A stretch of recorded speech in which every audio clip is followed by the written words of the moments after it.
മറ്റൊരു കാര്യം, ഇതിലെ പൃഥ്വിരാജ് സംവിധാനം ചെയ്യും അഭിനയിക്കും മാത്രമല്ല, ഇതിലൊരു ഇംഗ്ലീഷ് ഗാനം കൂടി എഴുതിയിരിക്കുകയാണെന്ന് ആലോചിക്കണം.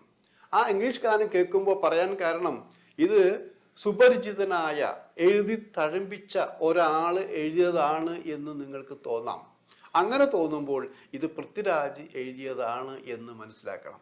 അത് പാടിയതാകട്ടെ പൃഥ്വിരാജിൻ്റെ ചേട്ടൻ്റെ മകൾ പ്രാർത്ഥന, ഇന്ദ്രജിത്ത്. അപ്പോൾ അത് അതിമനോഹരമായി പ്രാർത്ഥന പാടിയിട്ടെന്ന് ആലോചിക്കണം. അതായത് സുപരിചിതയായ ഒരു ഗായികയെ പോലെ. ഇപ്പം നമ്മൾ ശ്രേയാ ഘോഷൻ്റെ പാട്ടുകൾ കേൾക്കുന്ന ഒരു സുഖത്തിൻ്റെ രീതിയിലാണ് ഈ ഇംഗ്ലീഷ് ഗാനം പാടിയിട്ടുള്ളതെന്ന് ആലോചിക്കണം. അപ്പോൾ ഒരു സിനിമയിലൂടെ പൃഥ്വിരാജുണ്ട്, ഇന്ദ്രജിത്തുണ്ട്, ഇന്ദ്രജിത്തിൻ്റെ മകളുണ്ട്. ഇനിയും ഇവർ ഒളിപ്പിച്ച രഹസ്യങ്ങളിൽ മല്ലിക സുമാരം ഉണ്ടോ എന്നറിയില്ല, ഉണ്ടോ എന്നാണ് പറഞ്ഞു കേൾക്കുന്നത്. അങ്ങനെ കുടുംബത്തിൻ്റെ പ്രഗത്ഭരായ എല്ലാവരും വന്നിരിക്കുന്നു. ഈ കുട്ടിയെ പ്രാർത്ഥനയെ ഒരു നല്ല പിന്നണി ഗായിക അയക്കാനുള്ള ശ്രമത്തിൽ തന്നെയാണ്. ആ കുട്ടി വിദേശത്ത് മ്യൂസിക് പഠിച്ചുകൊണ്ടിരിക്കുകയാണ്. അപ്പോൾ എല്ലാ രീതിയിലും ഒരു കുടുംബ ചിത്രം എന്ന് പറയുമ്പോഴോടൊപ്പം തന്നെ ഏവർക്കും അടുത്ത സിനിമയിലേക്ക് കൂടി ഒരു കൂടിയാണ് ഈ എമ്പുരാൻ നൽകിയിട്ടുണ്ടെന്ന് ആലോചിക്കണം.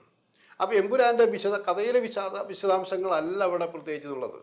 നിങ്ങൾ ആ സിനിമ കാണാൻ പോയി ഇരിക്കുമ്പോൾ തൊക്കെ നെഞ്ചിടിപ്പുണ്ട്. ഇത് സിനിമ കാണുമ്പോൾ ആ നെഞ്ചിടിപ്പ് കൂടി കൂടി കൂടി വന്ന് അവസാനിക്കുമ്പോഴുള്ള ഒരു ആശ്വാസമുണ്ട്.